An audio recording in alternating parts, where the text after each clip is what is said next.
got to look after your clothing, that's your mobile shelter. Then you've also got to look after your static shelter, your basher or whatever it was there, or now it's our parachute that we're under. Right? I say it's got to be looked after. What none of you saw yesterday was this fell down. Because the branch that was over there, that it was hanging over, became a bit weak. Why did that branch suddenly become a bit weak?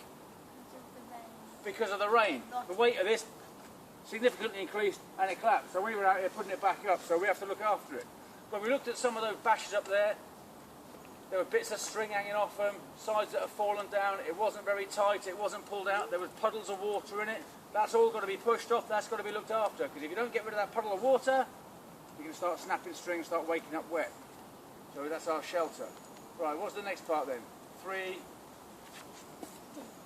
days without water. 3 days without water, and you've been taking on plenty of water, you've been wandering off in that direction, finding plenty of water, that's not a problem. And then lastly it's 3 days without 3 weeks without food. 3 weeks without food, brilliant, okay. That's our rule of threes, we can understand that, and we've got that in our heads, that's good. We said that we needed a plan, and we're going to use the word plan. P standing for? Protection. 4 parts of protection. The first part of protection is what? I don't know. Help him out? Oxygen. Nope. First part of protection is? No. Medical. Medical. Think about the rule of threes. I said if you understand the rule of threes, it puts everything into a simple sequence. So the first part of our protection is medical. We're protecting ourselves from dying because we're looking after our medical needs.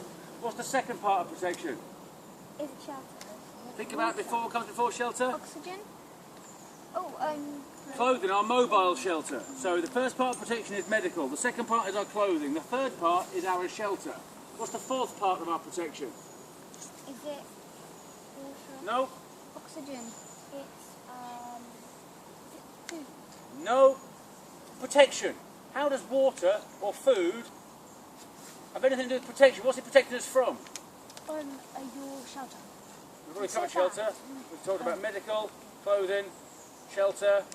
What have we spent the last 2 days trying to get you to do? Light fires.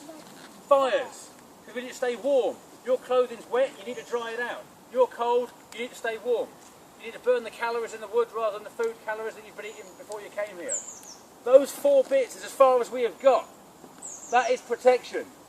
It's taken us 2 days to cover protection. And with that, we will stay alive because we're not going to die of any injuries or diseases or anything like that. We've got our clothing so we can move around the area and stay relatively warm and dry while we're doing that. We've got a static shelter that we can sit in while we're cutting up all of our wood and doing our wood shavings to make our fire. That will keep us alive. Right, what's the L in plan? Location, meaning what? Where are you? Nope. Doesn't matter if you know where you are. It's a question of bringing people to our location. Little kids, when you see them in supermarkets and they're lost, and you say, "Are you lost?" And they say, "No, Mummy is." They know where they are. They're standing by the frozen peas.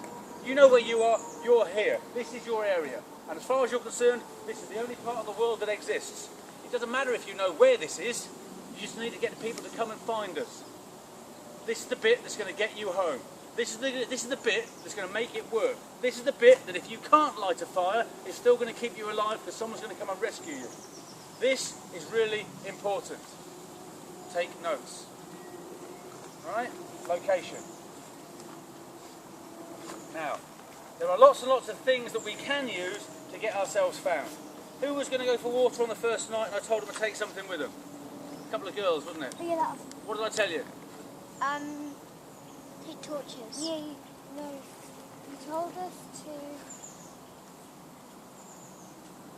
Let us spend the time telling you that. That was really useful. Ring any bells? Oh yeah, bring the whistle, and if you get lost, Blow the whistle. you blow the whistle 6 times, Yes. and then stop, and then 6 times. There is an again. international distress signal for use with a whistle. So you should ideally have a whistle on a bit of string around your neck at all times. Because wherever you go in the world, if you blow your whistle 6 times, wait for a minute, blow it 6 times, wait for a minute, blow it 6 times, and wait for a minute, somebody will react to it. So why don't we just shout help? Why are we blowing a whistle instead of shouting help?